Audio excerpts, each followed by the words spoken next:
is still struggling to unlock the secrets of the universe. But we've come a long way from the idea that we exist in a kind of giant machine, controlled by ancient laws of time and motion. Some of the world's leading physicists, biologists, and psychologists no longer scoff at the idea of ghosts. They believe that beyond the material world lies a universal consciousness in which almost anything is possible. So we ask you to keep an open mind as we investigate what may at first seem unbelievable. The idea that a mysterious energy, something beyond our understanding of life and death, can be trapped inside a building. We are on a journey into the unknown, which with its twists and turns will explore both the new frontiers of science and the hidden depths of the human mind. And every place we visit will have the reputation of being haunted.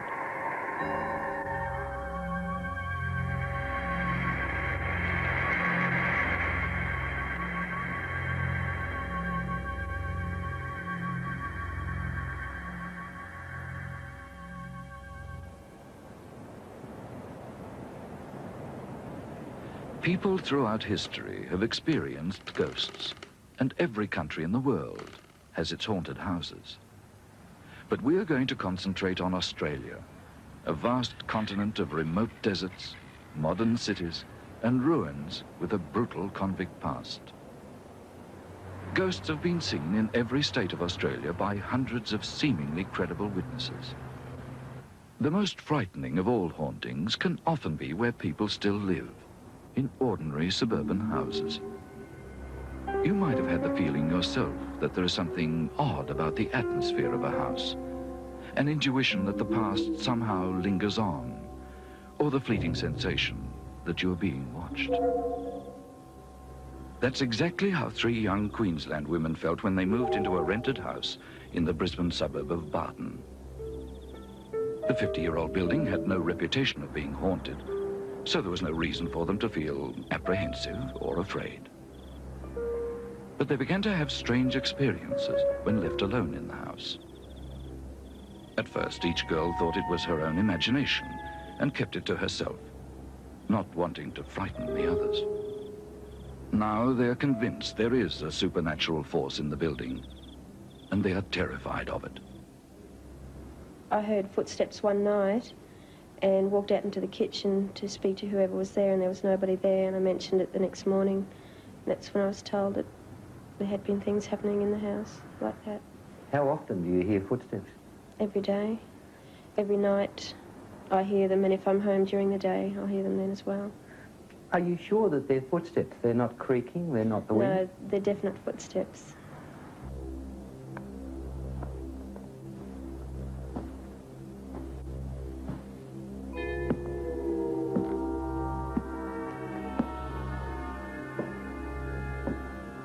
When you are in the house, you never really do feel alone. If you are on your own, you can always feel something else there.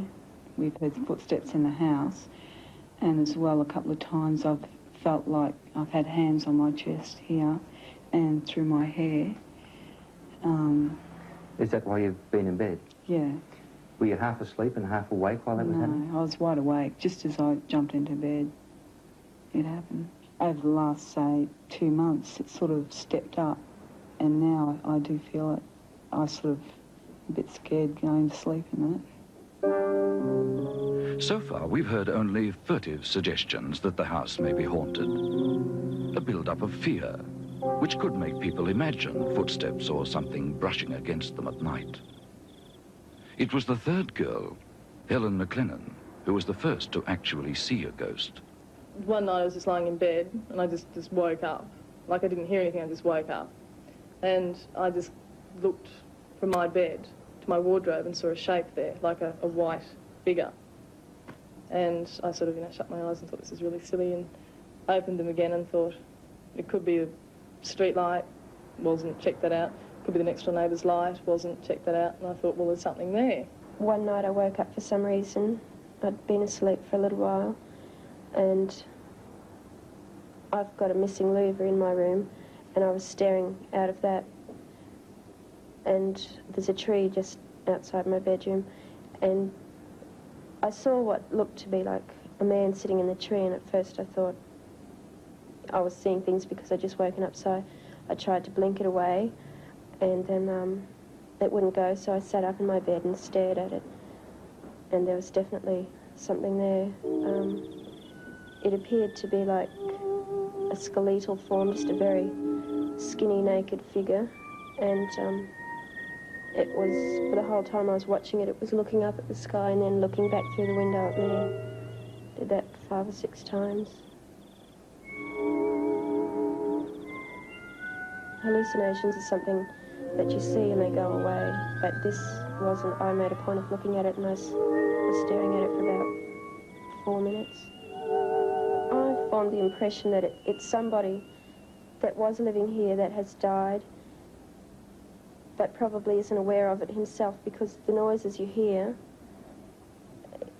like the front gate creaking, the footsteps in all different parts of the house, it seems to be that he's still living here with us. Well, There's nothing terribly remarkable or unique about the 3 girls' claims. In fact, there are thousands of similar cases all around the world.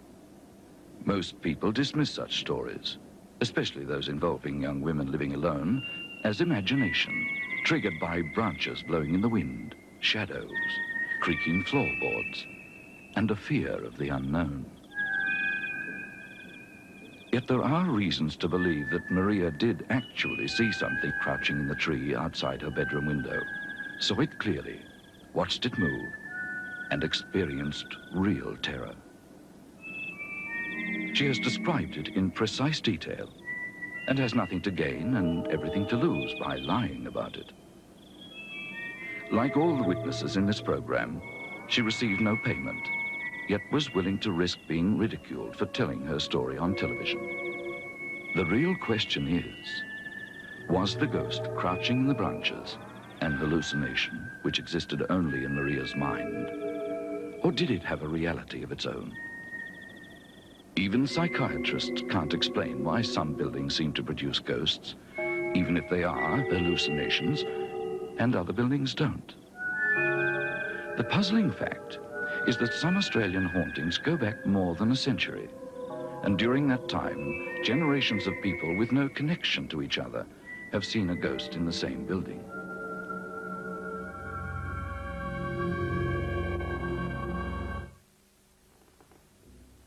In this documentary, you will meet 28 people, including scientists and policemen, who claim to have seen a ghost, and the apparitions will be recreated exactly as they describe them. You can decide for yourself whether or not the ghosts are real, but your guide will be a scientist who has devoted many years to researching such things as hauntings. He is a depth psychologist who moved to Australia 25 years ago after objecting to the system of apartheid in South Africa. He became a senior lecturer in abnormal and therapeutic psychology at the University of New England in New South Wales, and has degrees in psychology, the arts, and education. But he was also one of the first people in the world to qualify in parapsychology, the recognized scientific study of the supernatural. Dr. Maurice Marsh is no ordinary ghost hunter. You know, there's no doubt that people do actually see ghosts. Hundreds of ordinary, everyday Australians from all walks of life have seen them. I found that about 1 in 5 of my students had had some kind of psychic experience. Of course, there are many different kinds of ghosts. Poltergeists, some appear to be the spirits of dead people, others again the telepathic projection of people's thoughts, and some appear to exist merely in a sort of time warp. Those are only some of the possibilities. But let's start with the kind of ghost that we've all heard about, and that's the apparition that traditionally haunts Old English castles. You might be surprised to hear that Australia, although a relatively young society, has what might be called historic haunts.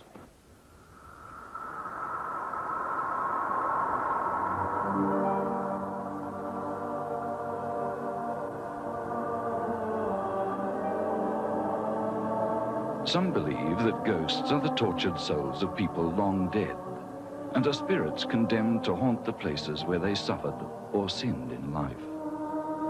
If that is true, then there can be no better place to look than Port Arthur convict settlement in Tasmania, a place once described as hell on earth.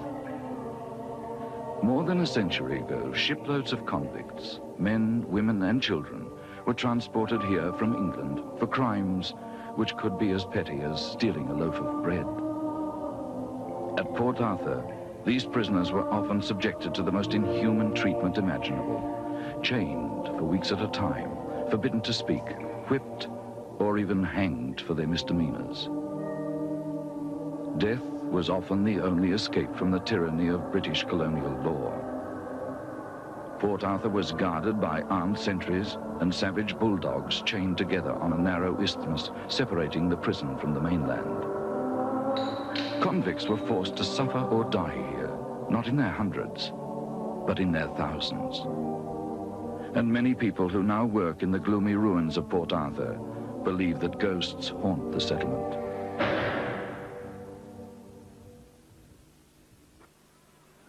The building with the most haunted reputation is the parsonage, erected in 1842 by order of the colonial secretary. The parsonage and all other historic buildings in the old convict settlement are now being restored by the Tasmanian government as the Port Arthur Conservation Project. These building contractors used to believe that ghosts are invented by people with wild imaginations, but their attitude changed dramatically when they were given the job of renovating the old parsonage. The men lived several hours' drive away in Launceston, and so they decided to sleep overnight in the parsonage during the contract period. It was quite often that as we were coming on down the back section there, we could hear this knocking noise, and well, to me it sounded as though it was coming from the roof. And I wasn't the only one that heard it. At different stages, we all heard it. When I first came down here, it all sort of was a bit of a joke between all the blokes, you know, and by the time we left the place, it was no longer a joke. It got pretty serious. We'd just suddenly go cold, and you could feel the cold coming through. At this stage, did you believe in ghosts? No. No, I never ever believed in ghosts at all. What was the most dramatic thing that happened to you then? Well, there was one night I came down from the hotel, we had tea, and we were walking, well, I was by myself, I was walking down from the hotel, and went through the kitchen and went to the room where I was sleeping, and I went to put the light on, and as I put the light on, I just got this glimpse of this image of a woman in the corner. I could see right through, I could see the wall behind it, and my bed. You know, I just said, well, you're seeing things, you know. And I tried to convince myself that it was my mind. There was a light probably as I switched the light on. But as I started to undress to go to bed, I took my overalls off. I just taken the straps off, and I was standing by the fire, and all of a sudden the curtains came flying off the wall.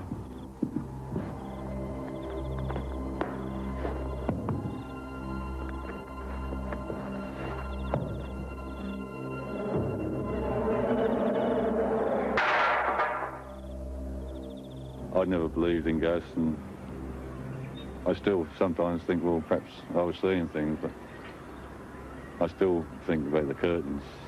I mean, there's no way they could have come off like they did. Mike Smith's description of a sudden drop in temperature, an unexplained chill in the atmosphere, is something noticed by many other witnesses just before a ghost appears. The next witness, Craig Goodwin, describes a peculiar experience which scientists call sleep paralysis. It's a terrifying phenomena, also known as the hag effect, which temporarily paralyzes its victims with the sensation that a ghost is sitting on their chest, trying to suffocate them. Psychologists estimate that about 1 in every 7 people have had the experience, and you'll find it repeated in other haunted houses. On this particular night, I was in bed asleep, and I don't normally wake up during the night anyway. And when I realised that I was awake, the brain more or less told the rest of the body to sit up, sort of thing. And that was it. I couldn't move, you know. It was like as if I was just paralysed. But he sort of looked like he was trying to get away. He sort of had his hands coming up in the front of him. As I put the light on, I could see the shadow of him doing it beforehand, but when I put the light on, as soon as I put the light on, he'd sort of come straight up on the bed and he was trying to strangle me.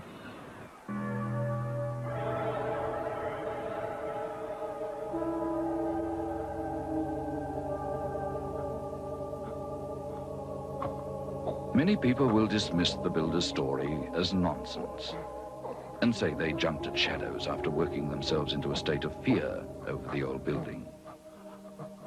But they're not the only ones to report ghostly happenings at the parsonage. And phantoms seem to have haunted the same site for at least 112 years.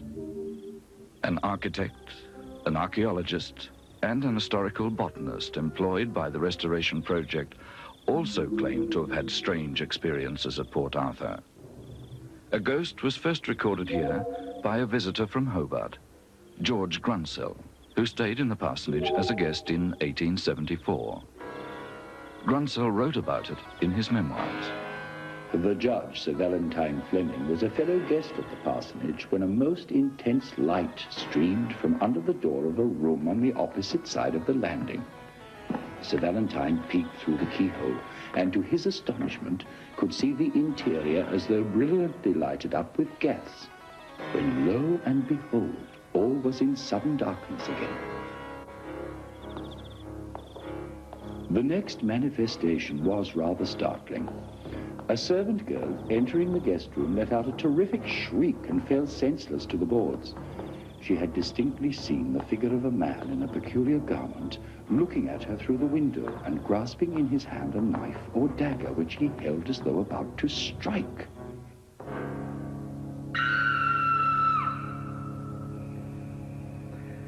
If many people experience noises, lights and apparitions in the same building, it's very difficult to say that they're all merely imagining it. In fact, there are many theories to account for haunts, and one of them is called the psychic ether hypothesis.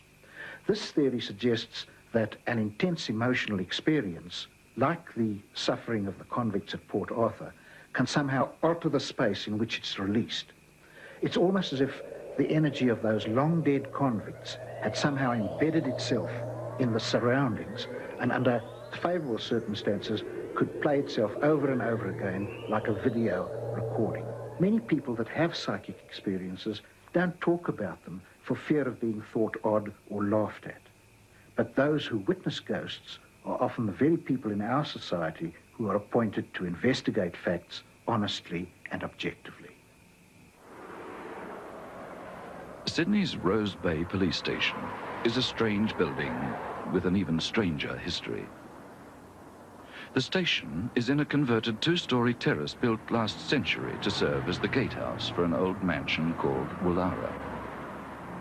There's some evidence that convicts were whipped on the site in the early 1800s, and according to local legend, the old gatehouse later became a brothel where a certain Captain Piper kept ladies of ill repute. Over the years, the road has been rebuilt higher and higher, and the original front door is now underground.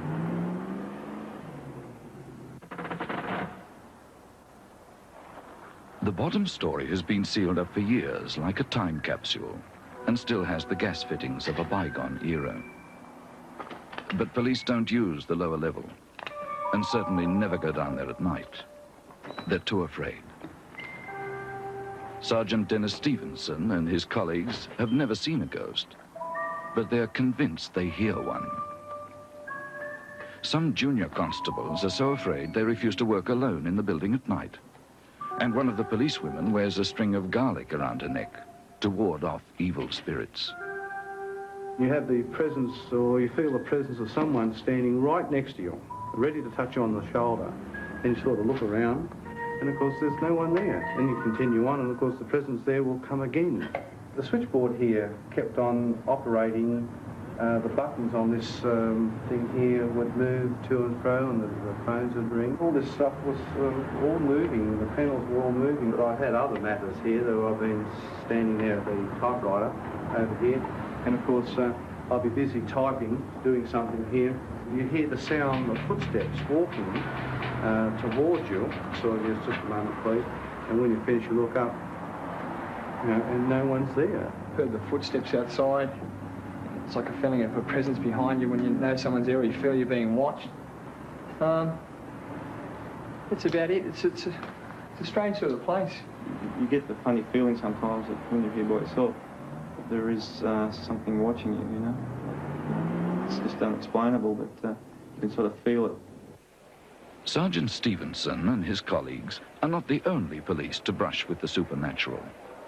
The long arm of the law also reached for the unknown in August 1966, when reporters, television cameramen, and 1,000 onlookers flocked to an ordinary suburban street in the Melbourne suburb of East Oakley.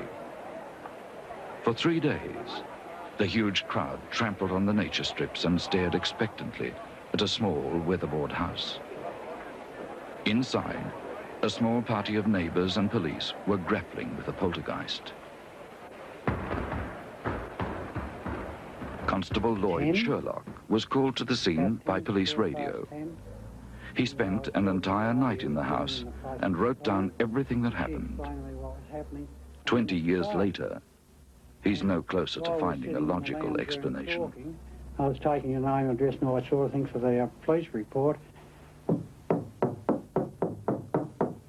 Started on the wall, which seemed to be on the outside.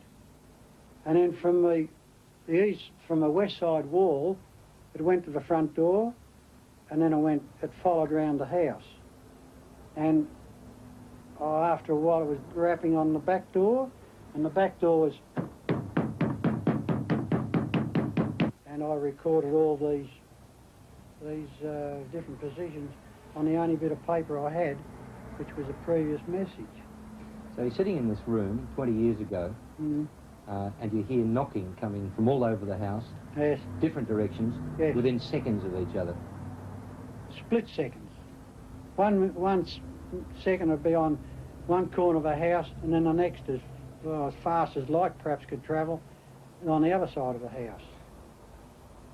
So in investigating that, did you come up with any logical explanation? Nothing. Even after 20-odd years, it still amazes me.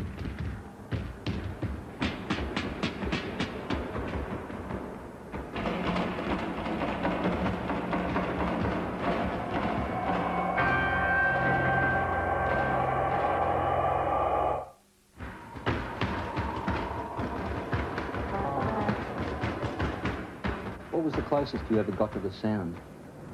The closest was on the back door.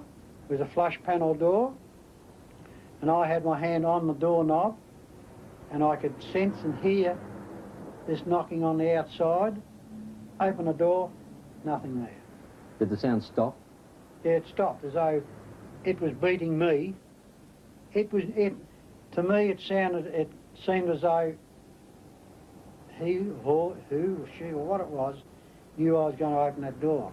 So this entity, or whatever it was that was knocking on the house, seemed to have some intelligence attached to it. I reckon it did. I reckon it did. Well, the only thing I can put it down is something supernatural, something unexplained. While we were filming at the site, a next-door neighbor told us that he had been inside the house when the poltergeist activity first erupted, before the crowds and police first arrived. He agreed to tell us his story on condition that we conceal his identity. Well, I have seen 2 or 3 lights,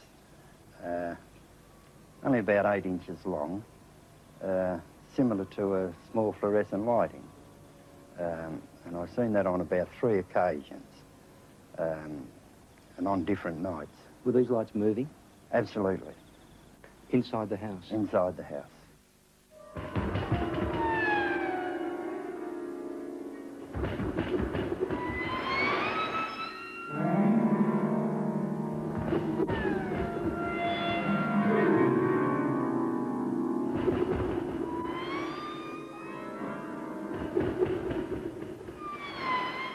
the taps were always going on and off, mainly staying on all the time. At one stage there, I did get a spanner and tighten them up, and I defied anybody to have turned them on without using a spanner, but they still went on.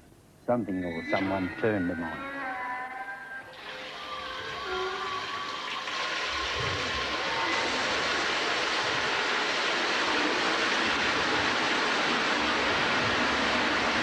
Seen the bed being more or less rocked like a rocker, and then at times the kids getting jumped up and down, thumped up and down as if you were pushing the bed up and down all the time. Is there any way the children could have been doing that themselves? No, no way in the world, no way in the world. So did it appear as if some other force was doing it? Absolutely. What was the state of the children when this was happening? Oh, they were in a bad way, a real bad way. Poltergeists are rarer than conventional hauntings, and they seem to have a much more devastating effect on those who suffer them at close quarters. It took the woman and her two daughters several years to fully recover from the experience. But when they moved out of the house, the activity suddenly stopped. Poltergeist cases, like the one we've just seen, have got nothing to do with ghosts whatsoever. They centre around a particular person rather than a particular place, like this 13-year-old girl that I've got on the screen. In her presence, things appeared and disappeared mysteriously, and objects were thrown around the room. She believed that it was a devil, Dracu, who was doing it, and occasionally when he got annoyed with her, he would bite her and scratch her, like these marks that you see on the cheek at the moment. I've investigated 12 poltergeist cases, 6 of which turned out to be genuine. What interests me very much is how that poltergeist subject differs from an ordinary person. And the answer seems to be that they're bottling up an intense emotion like anger, and nothing of it is getting out. When I succeed in getting them to release that anger, the disturbances stop. Some investigators have been more interested in the energy dynamics. What they do is to plot the movements in relation to the poltergeist subject. When you do that, this kind of diagram of the movements results. From the information, the type of energy field that could be producing the movements can be worked out.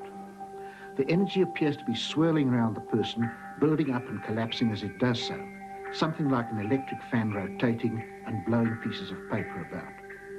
Poltergeist energy is being explored for its military applications. The Russians, for example, have someone who can stop a frog's heart beating using such energy. It seems that in poltergeist cases at least, it's the special power of a living person which produces the disturbance. But that's not the traditional explanation for a ghost. Some people with religious views believe that evil spirits or demons can haunt a house and are hostile and destructive towards living people in it. To investigate this possibility, we must go to a former hospital 97 kilometres east of Perth. The old township of York stands like a time capsule in the Avon Valley, a fertile district on the edge of the West Australian desert. The town flourished in the 1880s as a staging post between Perth and the gold diggings. But in 1894, a railway to the goldfields bypassed York, and the town was neglected for more than half a century. The old York Hospital was built in 1896 to serve the farming district, and is on the site of a convict depot opposite the town cemetery. The hospital was used mainly by poorer residents. Wealthier people were nursed in their own home, where surgery was carried out on the kitchen table or in the patient's room. The building is now owned by the National Trust, which leases it to the state government as a youth hostel. In January 1980, a group of 5 adults and 28 children from a little athletics club 144 kilometres away travelled to York Hospital for a camping holiday. But their holiday was to become a nightmare. We were told not to go upstairs at all. Did you go upstairs at any stage? Yes, we went up the first night. The reason we went up the first night, because it was such a very, very hot time, and the children were very hot. And I suggested if we had a look upstairs, being up high, there may be more breeze coming through for the children to sleep up there. And, of course, Paul and Mrs. Kramer went upstairs, but when they came downstairs, they were very pale, and they said there's something wrong with the place up there. We went up there with torches, and we got midway along the dormitory, and our torches went out. We had this howling wind coming down from the chimney, and with 47 degrees outside, there was no way that there could have been any wind. We walked past the fireplace in the middle of the room, and both our torches went out. Now, at first I thought it was just my torch blowing, so we walked back 3 or 4 times, and again they went on and off, you know, corresponding as to when we were in front of the fireplace, and there again when we sort of came past the fireplace. But again, every time we walked in front of the fireplace, about 2 or 3 metres, they actually went off and came back on again.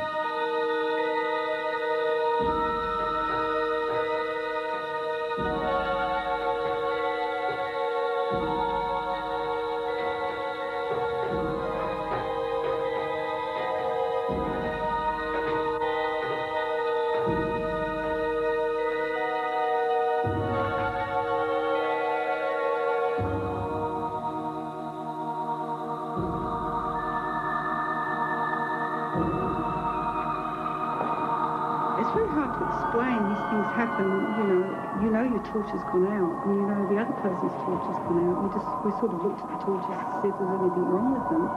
As I say, they came back on their own accord.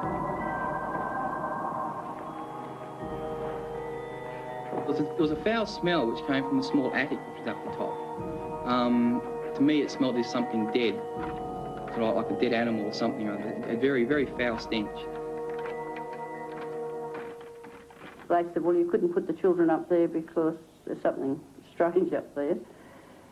And then we're sitting there for a while, and this terrible moaning noise started.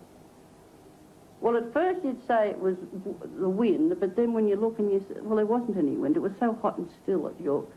So it wasn't wind, but then it got louder, and it was a definite sound of a woman crying, in pain, moaning. It was a definite noise, which wasn't the rustle of the trees, it wasn't any wind, and the only way you could explain it was as a moaning.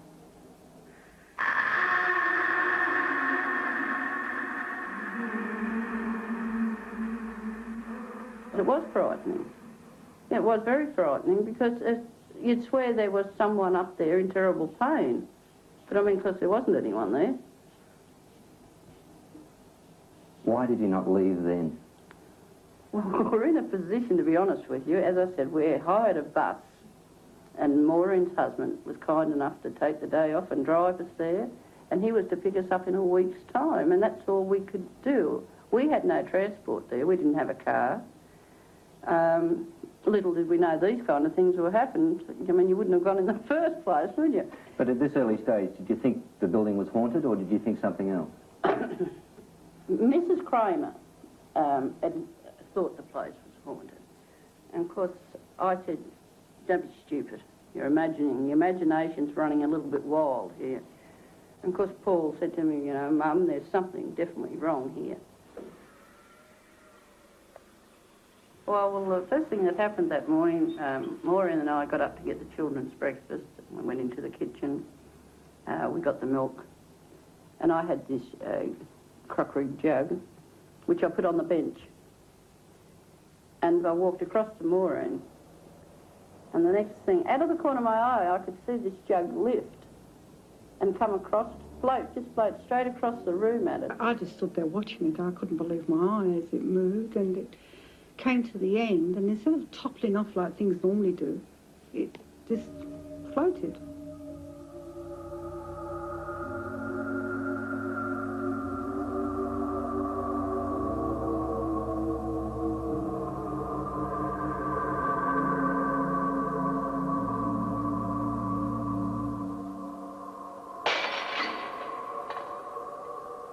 It was very hard to believe. And of course, I thought then, well, it didn't just fall on the floor, it definitely floated. And of course, Maureen and I stood there shocked. We were shocked. Then the next thing, the stove would turn on and off. While you were using it, it had just turned itself on and off. It was a very queer thing that kept happening in those kitchens. Did anything else around the place move? Yeah, and the doorknobs. You'd be standing outside and they'd be spinning. Just absolutely spinning. And there was nobody else on the other side or anything because we checked all that. But they were just spinning. The doorknobs spin. For some reason, I was just walking past the main staircase which went upstairs and came to my notice and getting one of the ladies, there seemed to be blood coming from within the staircase, sort of running out on the outside of the staircase. The actual lady tasted it to check that it really was blood, and she said it was, and it definitely looked like, I didn't personally taste it, but she did, and she said it definitely tasted like blood, and it certainly looked like blood.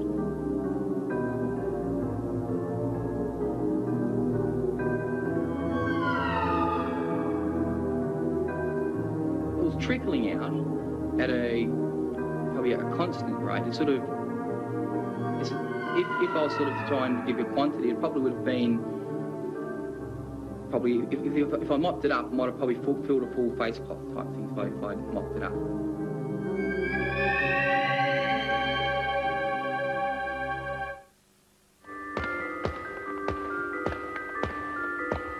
Well, the worst thing that happened there, we had a little girl there and she was playing, running along the hallway.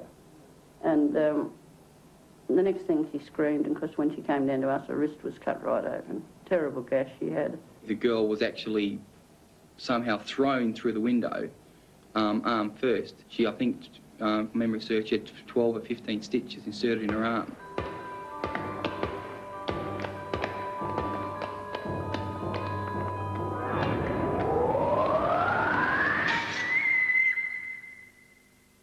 Now, this little girl, she's only a little tot, that's all. It would be impossible for her to fall and her arm to go through that glass. It was too high for the child. How high was the glass from the floor? Probably at 3.5 to 4 foot. How tall was the girl? Well, she was only about 8 years old, probably, there again, probably 4 foot herself. They had to get a plank of wood and smash the glass out. It's the only way you could get it out. So we couldn't work it out.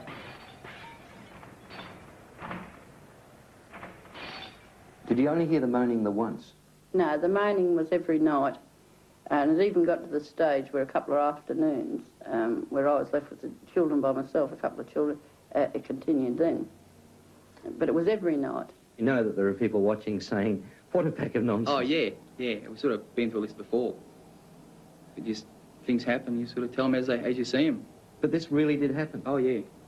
The 3 witnesses say the frightening phenomena continued at York Hostel for 4 days without anyone seeing a ghost. But they suspected the disturbances were coming from the locked room upstairs, where Paul Harrison and Maureen Kramer first experienced a foul smell and cold wind. Legend has it that in the old days, patients who had died and those who were about to die were kept together in that section of the hospital. Locals call it the morgue or dying room.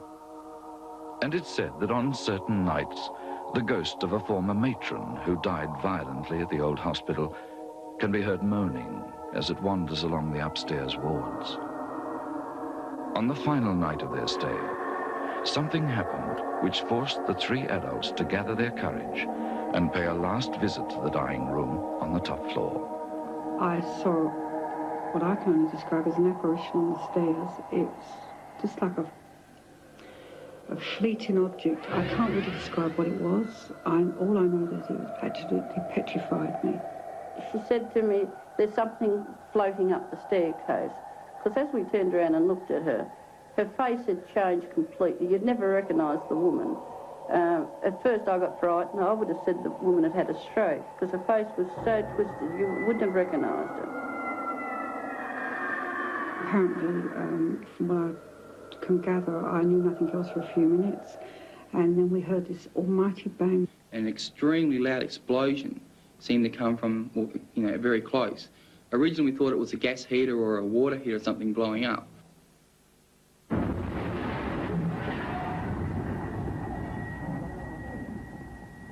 I had to investigate. I couldn't work it out. But I only got to the second landing, and a terrible feeling came over me, like pins and needles, and I couldn't move.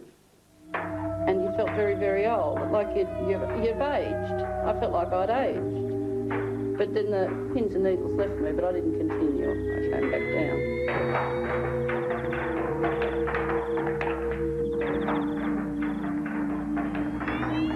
Paul and Mrs. Kramer continued up and looked in this small room. It was open. It actually blown open and it was fixed right the way back. The bolt was back and the lock was off. Did you get any sensation while you were there from that particular room?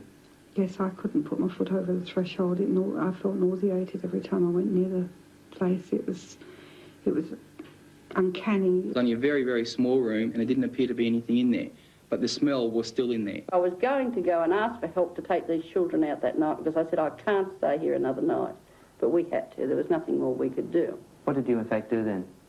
Well, we all went into the one room. I know it's going to sound silly, but we had, one of them had a baseball bat, cricket stumps, and even one of the ladies had a can of pressure-packed fly spray. I know it sounds so stupid. What we're going to do with it, I don't really know, but then we had, well, everything was quiet for a while, and then this friend was with us. She was laying on the bed, and she started screaming out, "They've got me by the throat." And of course we said to her, "Wake up, you're having a sleep," but she wasn't asleep. And because when we turned the light on, I said, "You've only had a sleep." I said, "It's been too much for you." But when we looked, there's definite marks on her throat. And of course I think that was the last straw. I mean, that definitely, she said she had me by the throat, and there was definite marks on that woman's throat. She said to me, "Don't go on your bed, there's something at your window, Joan." And I said to her, "No," I said, "there's nothing at the window." But I did, I pulled the curtain back and there was a figure at the window. Can you describe it? It was a very big woman, very, very big woman, like matronly sort of a woman. And all you can see, it was the body, the head, but her arms were folded like that. Yet I lifted the curtain, and it shows you what shock does to people, because I must have been in shock. I just kept staring at it.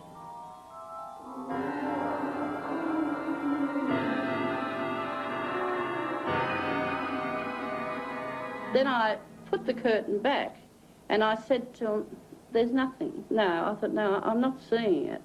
So I laid on the bed, and I thought, no, I've got to look again. And I did look again, and it was still there.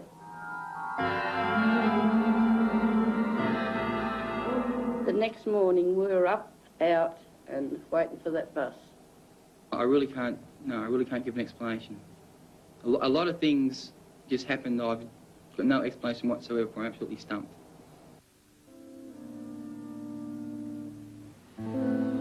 York Hostel seemed to come straight out of a horror movie. It also snowballed from day to day, so that by the final night, things were becoming very hectic indeed. I think those people were lucky that they could leave the following day, otherwise the disturbances would have got even worse. When children are involved in a group like that, it's best to get them out as quickly as possible and back to their own homes.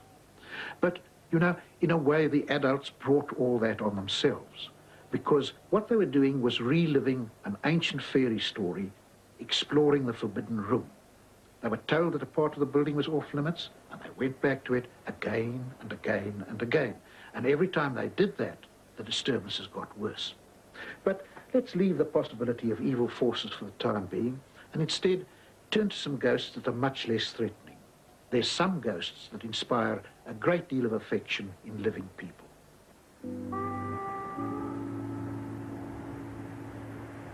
The Rocks, a small area nestling in the shadows of Sydney Harbour Bridge, probably has more ghosts per square kilometre than any other spot in the country.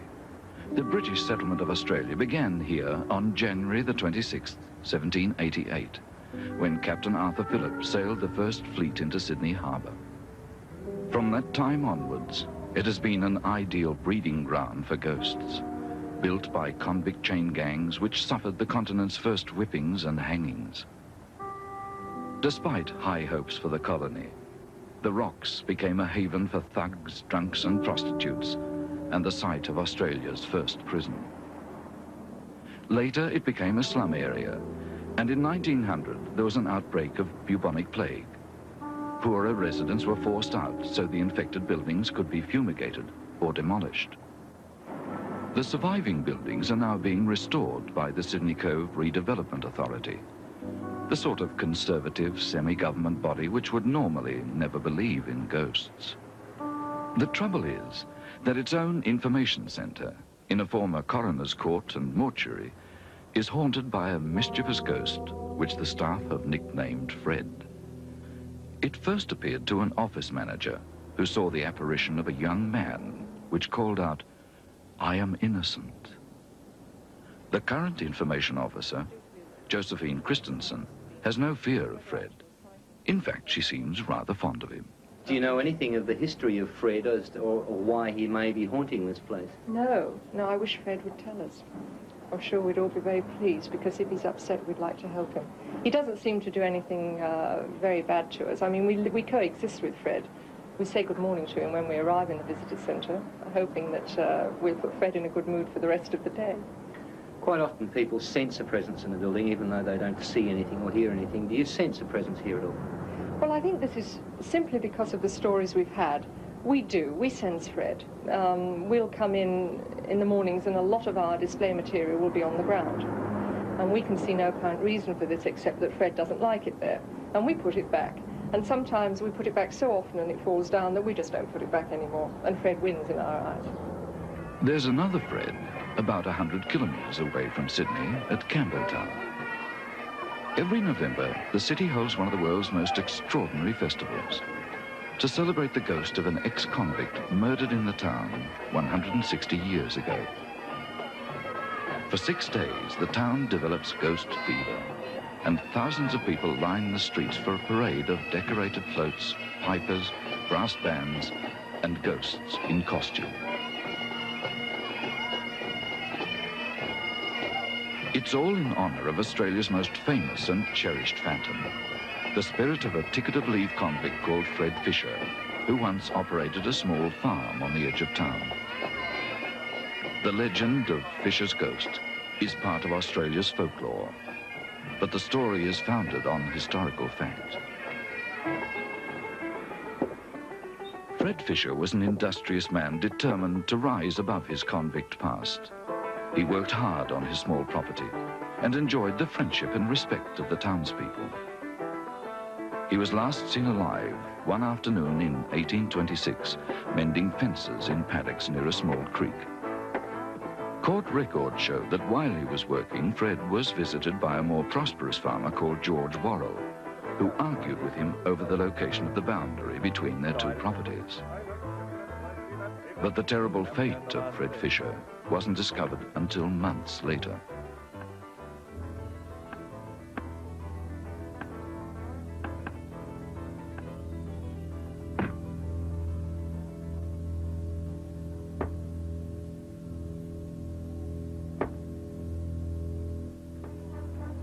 It's not the brutal murder of Fred Fisher that the people of Campbelltown celebrate every year. It's his ghost. The story has come to symbolize the triumph of good over evil and the victory of a little Aussie battler over the bigger bloke. As far as the townspeople knew, Fred Fisher had simply vanished. And in the weeks that followed, George Worrell fabricated the story that Fisher had sold him his farm before fleeing to England to escape a forgery charge. Worrell began selling up Fisher's goods, and although the townsfolk were suspicious, nothing could be proved. He had disposed of Fisher's body by dragging it to a small creek and burying it in a shallow grave. About 3 months after Fisher's disappearance, a local resident, John Farley, came rushing white-faced into the local pub, claiming he had seen Fisher's ghost sitting on the handrail of a fence. He said the apparition had slowly turned and pointed towards the creek. And a short time later, Aboriginal trackers guided police to the body at the exact spot indicated by the ghost. Worrell was arrested, convicted, and hanged for the crime. The story became legend, and for the past century and a half, locals have claimed that Fisher's ghost can sometimes still be seen sitting on the fence, pointing accusingly to where he was dragged by his murderer. The historic Princess Theatre in Melbourne is the home of a third well-loved ghost called Fred. It's the apparition of a noted opera singer, Frederick Baker, who died in the theatre under the most bizarre circumstances imaginable. On March the 3rd, 1888, Frederick was playing the demonic role of Mephistopheles in a production of Faust. In the final scene of the opera, Mephistopheles returns to Hades with Faust, and Fred, in crimson costume, descended to hell amid theatrical smoke and flames through the stage trapdoor. A platform operated by ropes and pulleys carried Fred below, but he suffered a heart attack on the way down and died without speaking another word.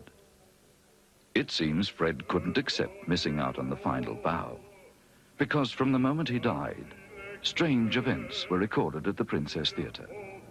His ghost has become a theatrical legend. The phantom is known to generations of theatre folk as Federici, a glowing human shape whose appearance spells good luck for any forthcoming production. And Federici has appeared to scores of people over the past century. As a matter of fact, it was right here. I was sitting where I am standing now, and my back was towards the house, and Malcolm Phillips, who was directing the play, unfortunately Malcolm's now dead, but he was looking out into the theatre and he said, "There he is, the poor old bastard." And I said, "Who?" And he said, Fred, he's out there in the circle. So I really had to build myself up to it. It wasn't not my favourite moment at that moment of time. And I turned around and there he was up there in the circle. And the theatre had gone cold. And I became conscious of the smell like old lavender. You know that type of smell if you go into an elderly lady's home and you get open linen drawers and you get that strange lavender type smell. But what we saw was a shape of white light like that, with a diffused grey light around it. All I can say is that's what happened to me right here on this stage, and whatever it was up there. We've just seen two non-threatening but very different ghosts. Federici at the Princess Theatre seems to linger on for no apparent purpose. Fisher's ghost suggests two possibilities. The first is that his spirit survived death and came back to give information about the murder. The second possibility is that his observer gained telepathic information from the murderer's mind and dramatized this up into a projected apparition. But our next ghost is quite different. In fact, it may not be a ghost at all. It's a kind of force which brings out the violence in people, and it exists in Clarkfield Hotel, which has the reputation of being the most haunted building in Australia.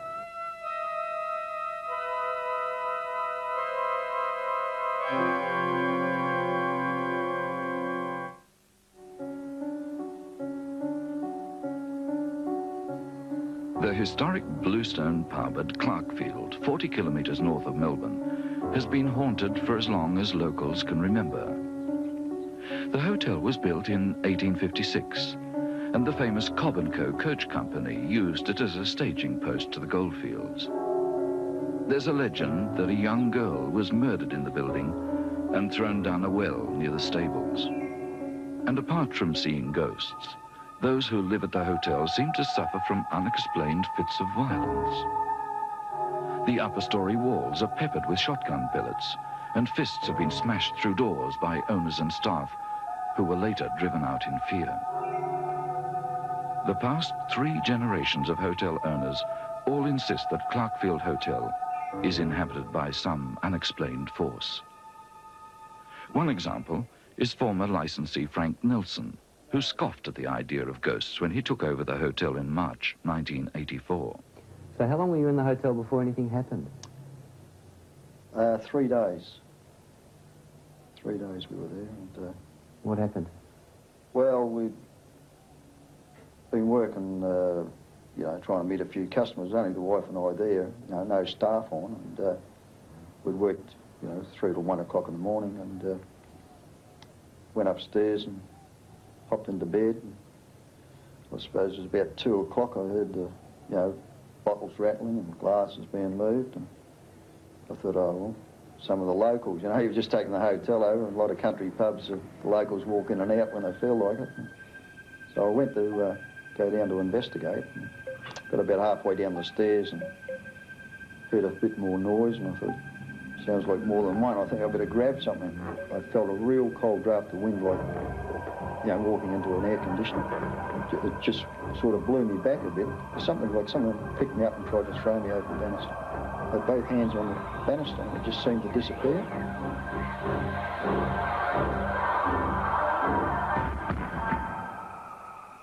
Didn't feel any pain, but when I went to get up, my foot was sort of twisted back around. When I went to the hospital, they said it was impossible for me just to fall downstairs, that I would have had to have fallen from a height, because it was shattered in 3 places, and I had to have 3 steel pins inserted.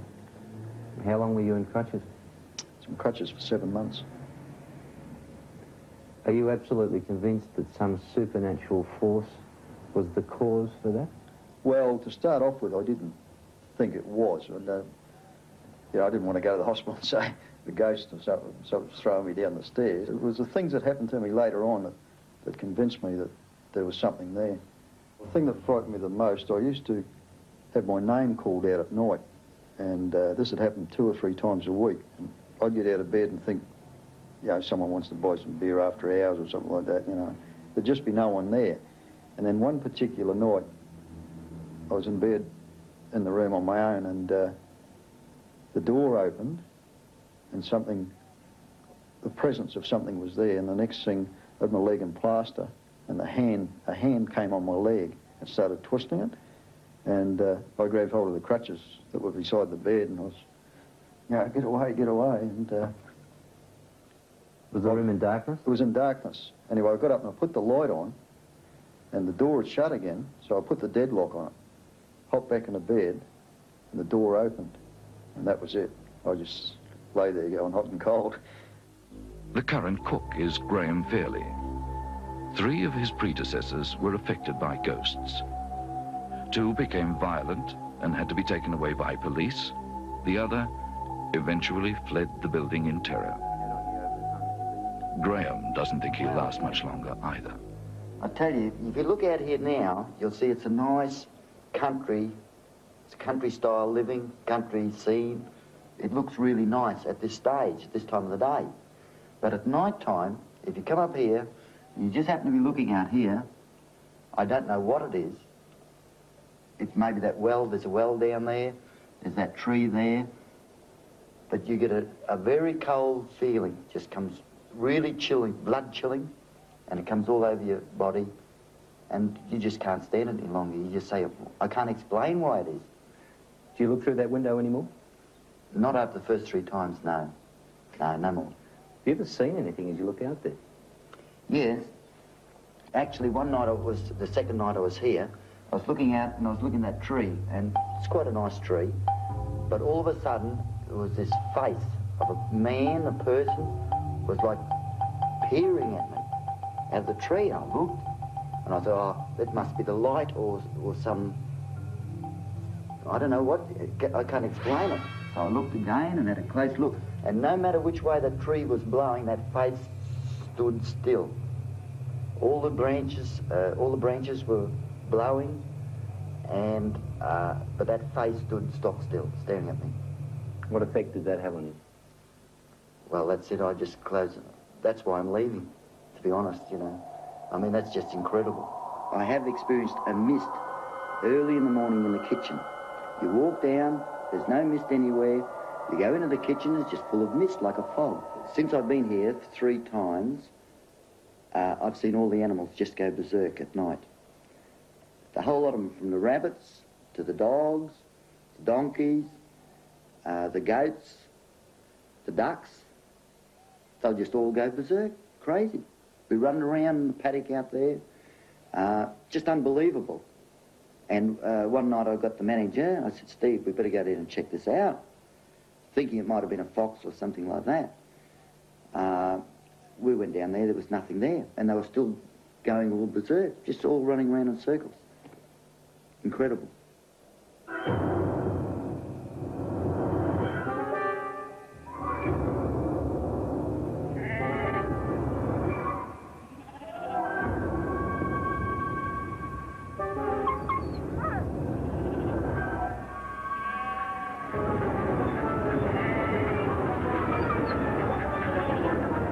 is some force there. Whatever it is, I couldn't explain it, you know.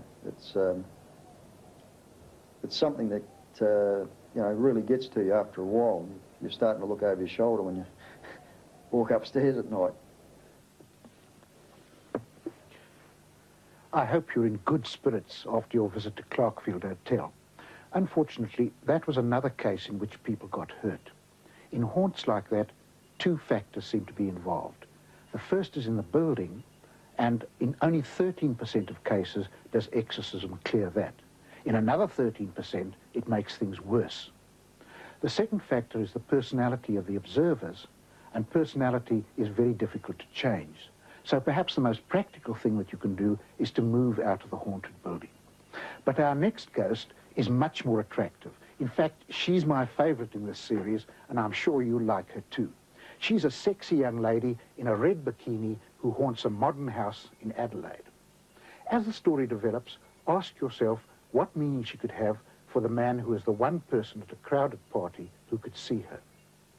She's a ghost whose symbolic qualities exceed even her considerable ghostly attractions.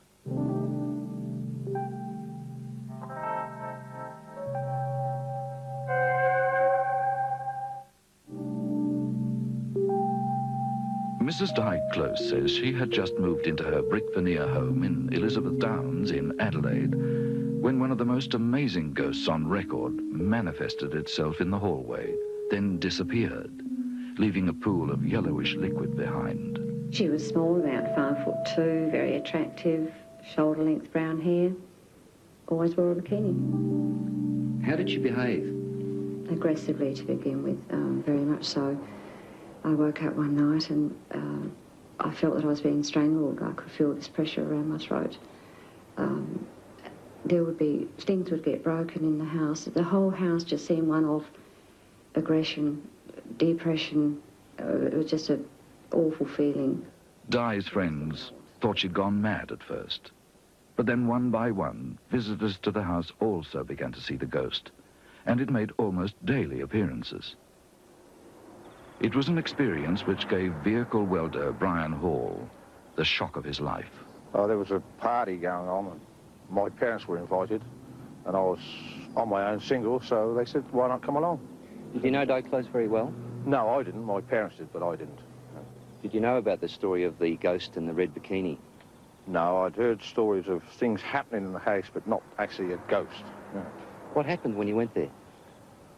Well, I was sitting with my parents and their friends having a drink, and there was a young lady sitting across from me, but on an angle round in the other part of the room, and she was sort of looking at me, giving me the, you know, the nod, you're on your own, I'm on my own.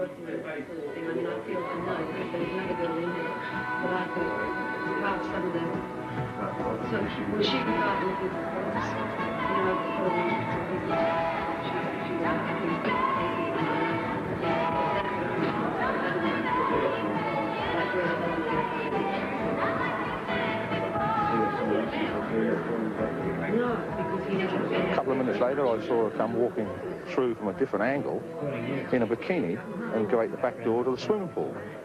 And I thought, that's strange, you know, nobody else in the pool, it's not midsummer. So I got up and walked across to the window, and there she was in the pool. So I went out. I didn't actually speak to her. She was just sort of floating around in the pool. And I went back inside to get a drink.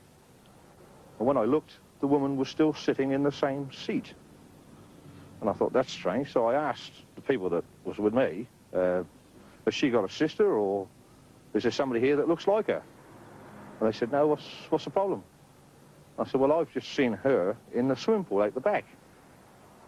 And they said, oh, rubbish. There she is, still sitting there. So with that, I went back and looked out the window, and there she was, still in the pool. So I went out. And as I went out the door, she came to the side of the pool and put her arm out to me, as if to say, you know, take my hand sort of thing. And I did.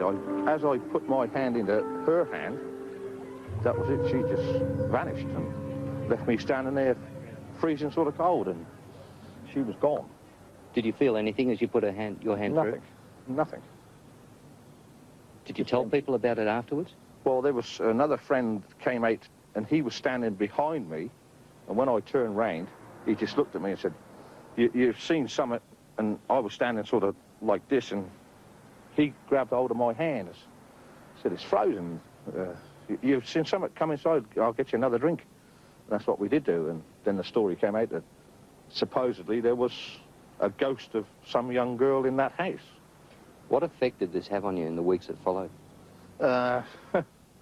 Very much like I am now, I suppose. I get very nervous talking about it, and it gives me an horrible itch, you know, a real uncomfortable feeling. Scientists talk about the possibility of collective hallucinations, of telepathic projections. And of course, a lot of people talk about ghosts. Are you convinced that this actually was a ghost? Yes, because I know what they say about this collective hallucinations. It couldn't possibly have been because there were so many different days, different times, different people. You didn't have to have a crowd. There could be just one or two people there. And it'd be all odd times, so it was just too obvious to try and explain it away. There was a ghost there.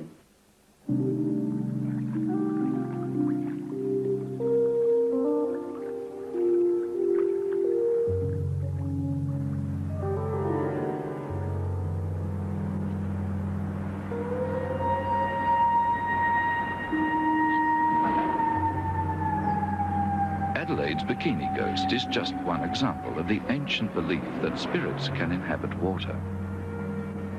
To find another, we must travel more than 2,000 kilometers to where the hulk of a 7,300-ton freighter, the Alkimos, sits abandoned off the Western Australian coast. The old steamer is trapped on rocks and sand just offshore, with the wind singing eerily in her rigging and waves lapping at gaping rents in her side. When the tide is high, she shifts restlessly, as if yearning to head out to sea, and local cray fishermen always give her a wide berth. With the superstition common to all seagoing folk, they believe the Alkimos is cursed. Many of them testify to having seen a dark figure in oilskins, a ghost they call Henry, stalking the deck at night.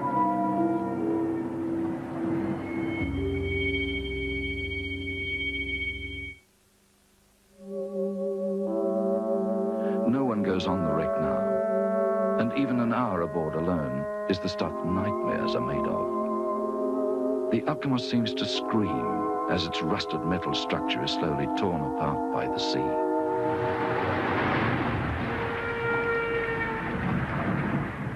Many people believe the Alkimos was a cursed ship even before the ghost appeared.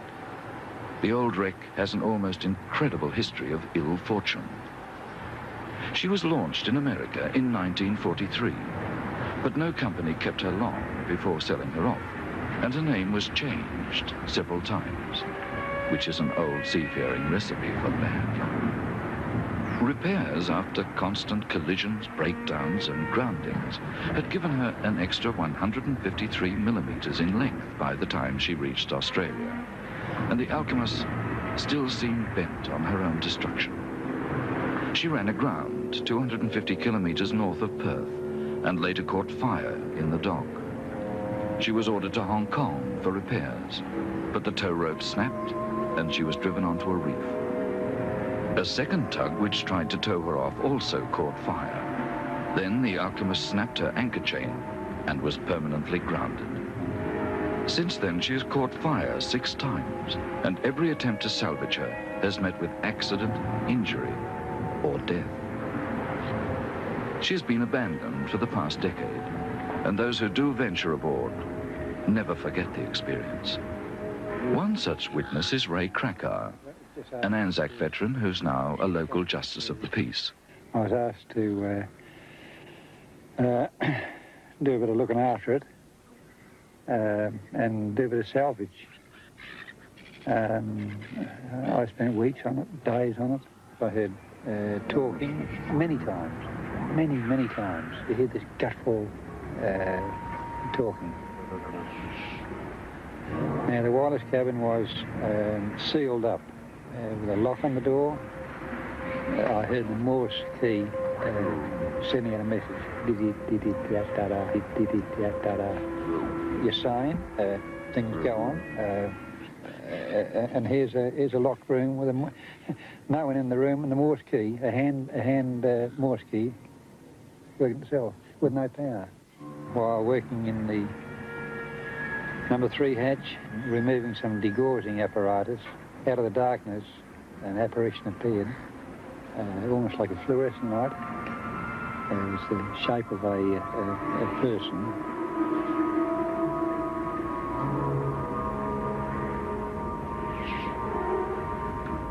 So I picked up a piece of 3x2 and I was going for it. And then the junk that was lying around was in my way, and I thought, well, there's going to be an accident one way or other. So I just turned and went up the ladder. If I say a thing happened, it happened. I'm not going to tell a man who saw somebody walking with their head under their arm in the Tower of London, say he didn't see it. He said he saw it. Okay, he saw it. Now, I know what I saw. I know what I experienced. Now, if I say it, that happened. That's what happened. One of Western Australia's top skin divers and salvage operators, Jack Sue, has written a book about the shipwreck and firmly believes he too has been touched by the alchemist's curse. Jack swears that while on board, he heard moaning coming from an empty bunk, and his wife was tragically killed in a car accident during the same period. And after my own personal experience, the loss of my former wife, nobody would ever convince me otherwise than that there is something wrong with that ship. Do you blame the ship for the death of your wife in any way at all? Yes, I do. Almost everybody that's been on that ship for any length of time spent or been involved with the ship in business matters, nearly all have had some ill fortune, illness, or tragedy. People who board the Alchemist seem to step back into the past. In some curious way, she seems to be busy with unfinished business. There are cooking smells coming from her galley, Morse from her radio room, men walking about on her deck, and there's Henry in his yellow oilskins, riding out some invisible storm. What a pity that there was nobody there who could understand Morse. Now we'll never know what the content of that message was or the date of the transmission. Alchemist poses us with a problem of deciding when ordinary bad luck turns into something more sinister. To the people trying to dismantle her, Alchemist seems to be fighting back stubbornly, injuring and harming those people that are trying to destroy her. But perhaps we better leave her to become a legend similar to the Flying Dutchman, and instead move from shipwrecks to ship relics housed in a building with a very interesting history.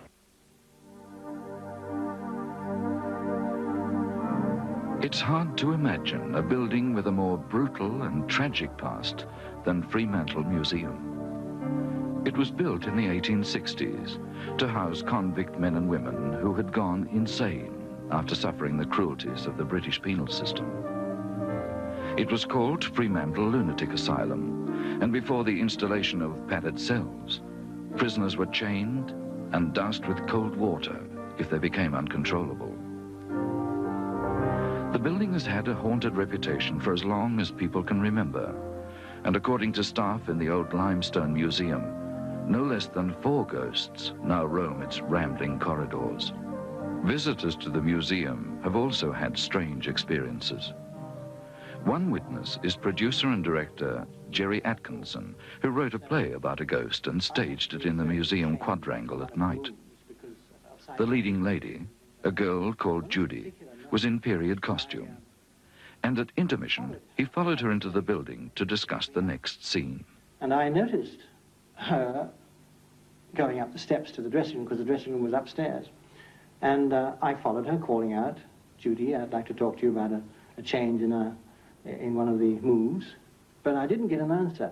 I noticed her just walking up the steps. There she was in this old gown, and I kept on calling and she didn't answer. And then she went into the dressing room. I saw her go into the dressing room. The door closed. Well, first of all, that was against the rules, because I had a rule in that particular production. That door was not to be shut because we had children in the cast. And then I thought perhaps she was a little bit upset, as happens in plays. So I knocked on the door and found it was locked and called out. No answer. I was getting a bit annoyed about this, really. And then all of a sudden, I heard a voice. I turned, and there was the real Judy behind me, coming up the stairs after I'd been up to knock on the door. Well, we opened the door, and when we went in, there wasn't a soul there. And was there any other way out? No, there were only windows, and there's a sheer drop. It's the first story. Did you check the room to see if anyone was hiding there? Yes, we did. We looked right round. We couldn't find a soul. Over the years, several staff members have testified to seeing the ghost of a woman which carries a lamp and moans softly as it wanders the museum galleries at night. The ghost seems to be endlessly searching for something, and they believe the apparition is that of a convict woman who went mad with grief after her young daughter was abducted more than a century ago. Records show the woman eventually committed suicide by jumping from the first-floor window of what is now the Investigator Gallery. The ghost seems to react most strongly when young schoolgirls visit the old asylum. Mrs. Emily Johansson, a former museum attendant, witnessed one such incident. At a building with that type of cruelty and sadness, there must be some waves left behind, and that's what I always did feel. When anything had happened, it was always either this agitation or aggression. 3 young teenagers came down from John Curtin High School. All of a sudden, 2 locked this other one in the cell. Stop it! It's not a game anymore. Let me out!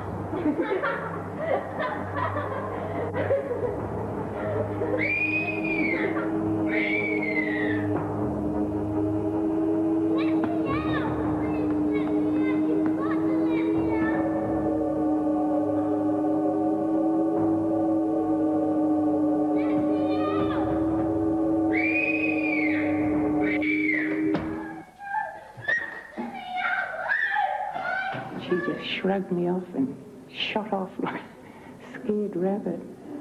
But it was the feeling at that time of, I'd say agitation is the term that comes to mind. Is it possible that it was simply the wind?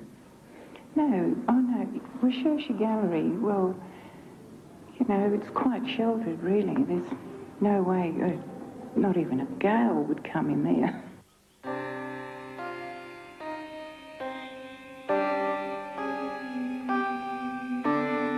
Did you notice that Fremantle Museum had the apparition of a living person, the leading lady at the play? We now know that such apparitions occur when people have out-of-the-body experiences, so that if we could somehow find a way of inducing those out-of-the-body experiences, we could perhaps produce apparitions to order. One way is to put the person in a sensory isolation tank. They are floated in warm water in complete silence and darkness. In a little while, some people feel they have left their bodies and they can be asked to try and visit a particular place and bring back a report of what they see. This type of research has obvious military applications for spying and is being explored by both the Russians and Americans. But when an apparition confronts a scientist unexpectedly, it's much more difficult to study. Take the case of the CSIRO researcher who saw the grey ghost of a girl who died the previous century.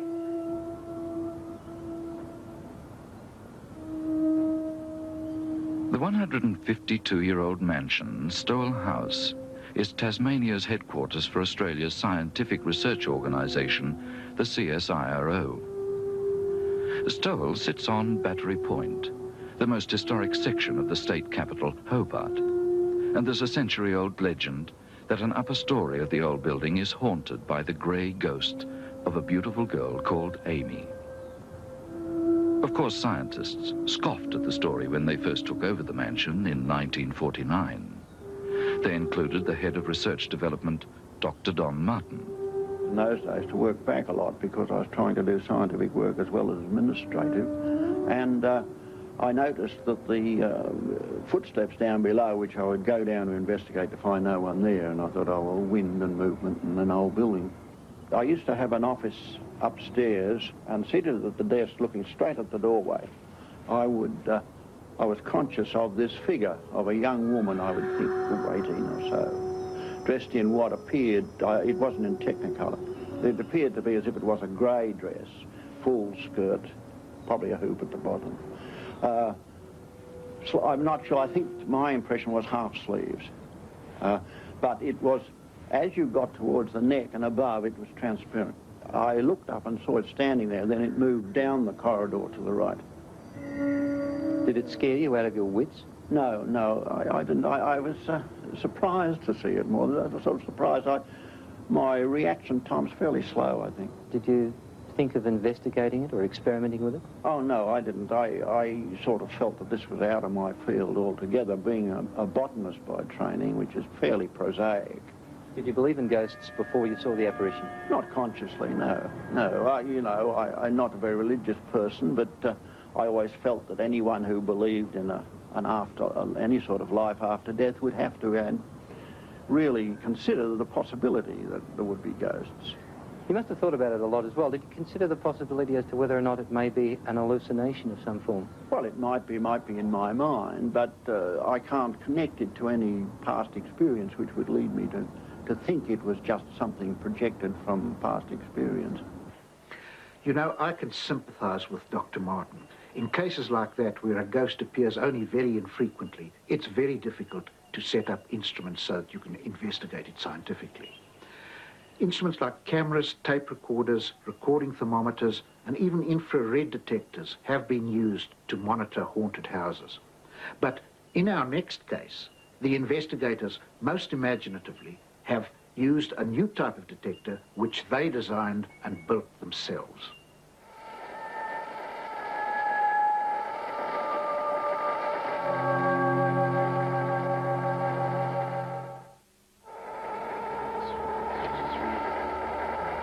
Stephen Franklin is a 16-year-old Melbourne student whose interest in ghosts began with the film Ghostbusters. He decided that what the filmmakers created as a fantasy, he would try in real life. Stephen is not really your average teenager. At 16 years old, he's been selected as an exchange student to America and is taking part in NASA's summer space program. His two friends, John Wilson and Damien Gould, also 16, are fellow science students. I got my basic inspiration from the movie Ghostbusters, and I approached John after that and asked him whether he could build me equipment that was, they had on the movie. First of all, I thought he was nuts, but then I became interested after he told me what he wanted to do, so I had a go of it, and we kind of had several attempts and built our way up. This here's the transmitter, and it's just like your ordinary FM radio and transmitter, except it works on a much more obscure frequency. And this is our receiver. Now, that receives the transmissions from here. Now, what happens is if any electrical fields or disturbances between the two is monitored at the receiver, and we can get a visual output of it here at the oscilloscope, which virtually just tells us what the signal looks like. So put simply, it's a ghost detector? Yeah. Or we hope it is. The trio advertised themselves as ready and willing to remove troublesome ghosts from haunted premises. And to their surprise, a woman offered them $500 to rid her restaurant of a poltergeist. They refused the money, but took up the offer and spent a nervous night in the Black Rose restaurant, which is housed in a Victorian terrace in the Melbourne suburb of St Kilda. What did you find? We're not too sure. Overall, well, we think there's possibly something there. What makes you think that? Just the readings we picked up with their equipment. When we returned to the Black Rose restaurant, it was closed down. The woman who asked Stephen and his friends to get rid of the poltergeist had fled the business, leaving no forwarding address. The previous owners said they had no problems with ghosts when running the Black Rose. But when we tracked down the owners before them, it was a different story. Ernst Patzold operated the restaurant in 1978. My concern was one night we were sitting in the Black Horse restaurant, an alcove area. We were sitting there and we heard sort of somebody walk down the stairs because it was old wooden stairs. And I got up and I looked and there was nothing there. And so that was pretty spooky in a way. Did you see anything else happen there? Yes, one day I was sitting as well in the same area, and I heard something falling outside, and I got up and I looked in the restaurant, and there was actually a sugar bowl, which the waitress claimed she must have put in the center, but I don't know if I have to believe her, but it was all sprayed all over the floor. What was the most dramatic thing that happened? Well, the dramatic thing actually happened to my partner, Brian, when he was doing the book upstairs in the office, he was sitting and there was a glass standing just on its own, and all of a sudden it just shattered into virtually a million of pieces. It was incredible, and all fine little small particles. Would you be willing to go back to the restaurant, all of you, and see if there is anything there with your equipment? Yeah, we'd love to. Yeah. Not scared to do that? No.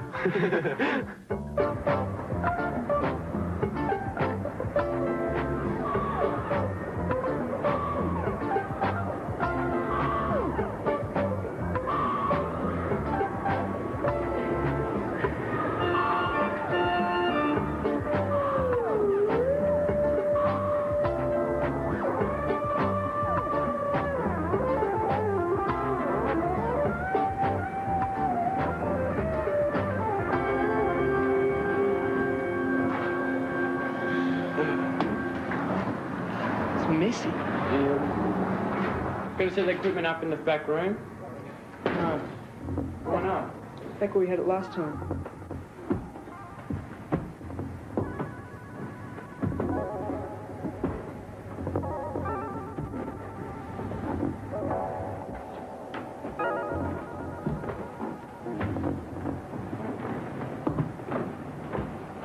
For 12 weary hours, the boys monitored the deserted restaurant.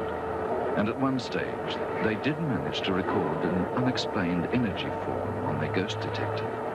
When we returned, just before dawn, they could hardly keep their eyes open. Several times we've detected something in the energy in the field. Something seems to pass through. Through the field. Yeah, we couldn't tell you what it was, but it was a definite something in the field. You don't have any explanation for that? No.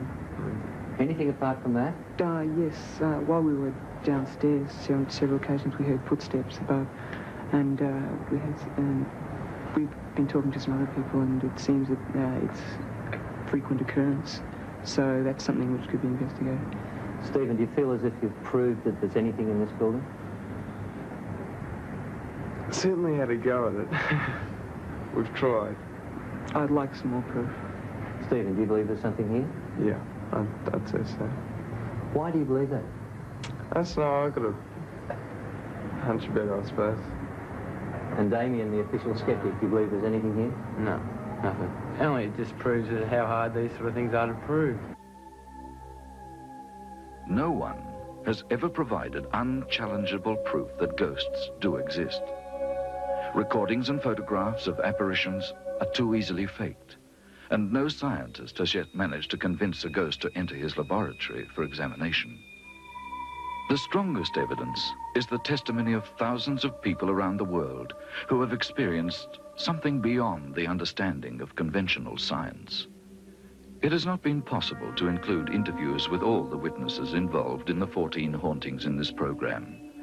But in each case, at least 3 people claim to have observed supernatural phenomena at the site involved. The girls in Brisbane are supported by 3 other witnesses. There are 4 recent witnesses to the haunting of the parsonage at Port Arthur, and scores of other recorded sightings during the past 112 years. At least 7 police testify to the haunting at Rose Bay Police Station, and hundreds of people heard the mysterious poltergeist knocking at East Oakley in Melbourne. The horrifying events at York Hospital were witnessed by 5 adults and 28 children, and the haunting at the Rocks Visitor Centre was also witnessed by a number of police while it was used as a coroner's court. 4 local businessmen testified to having recently seen Fisher's ghost, but they feared ridicule and declined to be interviewed. More than 40 sightings of the ghost of Federici at the Princess Theatre have been recorded since the turn of the century, and a similar number of people claim to have had ghostly experiences at Clarkfield Hotel over the same period. 12 rather amazed people claim to have seen Adelaide's curvaceous bikini ghost, and there are dozens more who claim to have seen the shipwrecked ghost of Henry or suffered the curse of the alchemists. Over the years, 7 staff members and a number of visitors have reported supernatural phenomena at Fremantle Museum. The grey ghost of Stowell House has been seen or heard by a scientist, a chemist, a hospital matron, and an unknown number of local people. There are 4 known witnesses to strange events at the Black Rose restaurant, not counting the 3 students with their ghost detector. Witnesses in this program have signed a document which states that they have given a truthful and accurate account of their experience. We've come to the end of our exploration of the supernatural, and I wonder what you've made of material we've presented. If you've had a similar experience, then you can see that you're in good company, because a judge more than a century ago, and modern scientists, housewives, builders, sailors, and policemen have had similar experiences. Hauntings pose fundamental questions about the nature of man. They suggest that a part of human personality is free of space and time and may even survive death. Of course, we've got a lot more to learn about the supernatural. But as a psychologist, I'd like to say this. The ghosts you've seen on this program were as real to their witnesses as the chair that you're sitting in or the television set that you're watching. Perhaps more real than my image that is talking to you at the moment. You see, there are many levels of reality, and we live in a much more fascinating and complex world than some people would have you believe.